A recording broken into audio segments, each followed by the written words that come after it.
Was it worth renting the car with Lyft? I'm gonna break it up to two different parts. The first week, which is, this is gonna be this video, and the second week I made less money. As you can see here, this is how much money I made. I made $133 after paying for the rental. Now, after everything was said and done, I worked 30 hours. I worked way more than 30 hours. A lot of it was waiting for rides. A lot of it was just literally sitting around for what rides. Or if I was in a location I did not want to get a ride, I'll turn the app off and drive somewhere which is safer and nicer to get rides. But the thing is, I was paying $219 plus $40 in taxes. If you're probably wondering what are those taxes are city tax, Philly tax. I literally made $348. And I made $32 in tips. The one thing I am pissed off working this week was all the tip money that I made went towards the car. You can say, oh, I made some money, this and that. No, it went towards the car. I wish there was an option when, at the end of the day, when you're done, right, you get a tip. It should be a button or option that will ask you, do you want to put the tip money towards the car?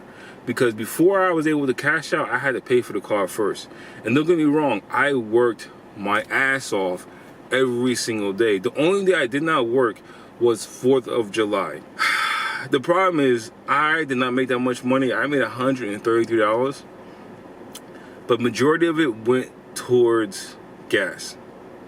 Like, I probably brought home maybe $100. Maybe. I don't think I brought home $100. I probably brought home probably like $80, maybe $90. Lucky for me, the gas is very cheap. So I would actually put $15 of gas inside the car, the Honda Elantra 2019, and it would last me all day, which I was happy about, even with the AC on, all day. It was great on gas. The problem was I wasn't getting rides, right? That was the only issue. I wasn't getting rides, and plus the other issue is getting paid 40 cents per mile. That was killing me. Like, instead of getting paid 69 cents, I was getting paid 40 cents. And if I'm getting paid 40 cents a mile, let's say the regular pay is 69 cents a mile, and you minus 40 cents. So 29 cents out of every single ride, every single mile, Lyft took from me for insurance. That doesn't make any sense because we're paying for the car. We're paying for the insurance now, and we're paying for the gas. And maybe I got really unlucky because I actually got this car around July. July is the worst time to rent a car with Lyft, with Uber, depending on the city that you live in. In New York might be different. New York is always busy, but excuse me. But Philly, slow. Every summer around July, everybody is leaving the city, even myself, just to go to the beach. You have 2 months of nice, beautiful weather before it gets cold again in September, and people are trying to enjoy as much as they can. So Philly is dead. I mean, right now you still have people coming into the city. You have a lot of tourists, but that's only during the week. You have a few tourists on the weekend, but not as much. And students make a big chunk of the rides too. So I think I got really unlucky renting this car. But the second week, I want to make a second video about how much money I made the second week. But a spoiler alert for the second week. The second week, I did not make a lot of money. The second week, my daughter was sick. She's 7 months old. She was actually in the hospital for about 7 to 8 days. So I was actually constricted to working only in the morning because that's the only time my son was actually in summer camp.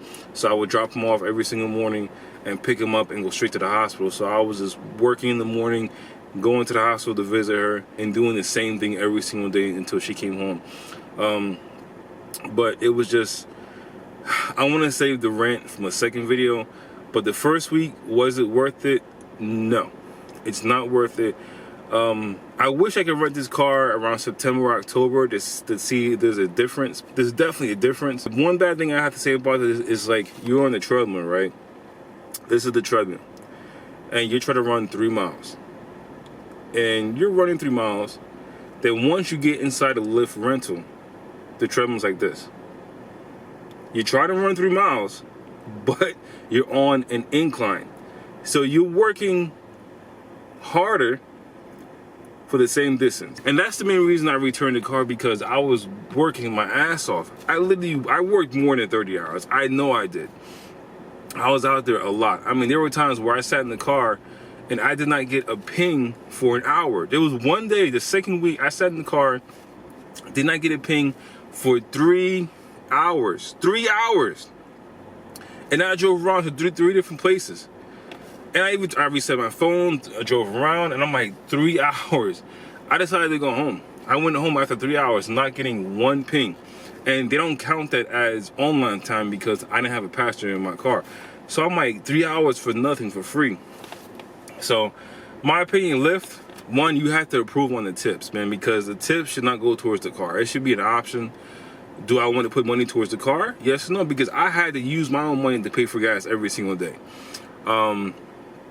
Two, man, you gotta increase the pay back to what it was before. I mean, one, they decreased it because I was making 91 cents, I think, when I first started over a year ago. And ever since Uber decreased the pay, Lyft decided to decrease the pay.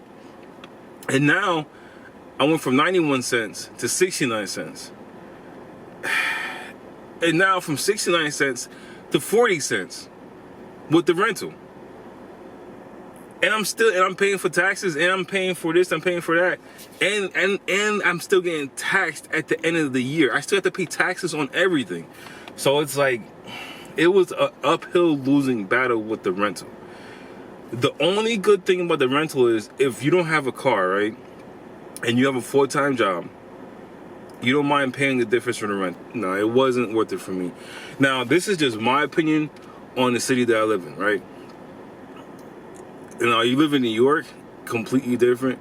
You live in California, completely different. I'm just telling you my opinion and how I felt about the rental and why it wasn't worth it for me. There was a guy at the Lyft location the day I picked up the rental.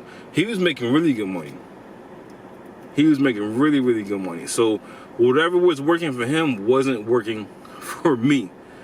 That's like the biggest thing I have to tell everybody. So if you are making money out there, I'm happy for you. I wish I was making money with you, but unfortunately, Uber, for me, my opinion, is the way to go. Before I end this, the main reason it's hard to make money with Lyft is because Lyft is giving out cars like candy. As long as you're over 25 years old and you have $250 down to put down for the rental, you're good to go. And you have a clean criminal record and your license is okay. I'm not sure how much they check for your license, but as long as your license is okay, you are good to go to drive with Lyft. One thing I noticed, there's a lot of people driving for Lyft, and there's a lot of Lyft cars out there. So that's why it's hard to make money for Lyft. For me, I had to go with Uber, and right now I'm renting a car with Uber through Getaround twice a week. Right? I rented for 2 days straight for $100. And for those 2 days, I can make $400 within 10 to 12 hours. And that's it. So for me, Uber is the way to go. You have Uber Eats, you have Uber. I'm sorry if this video is disappointing, but unfortunately, I did not make any money with Lyft. Hopefully, you're making money with Lyft.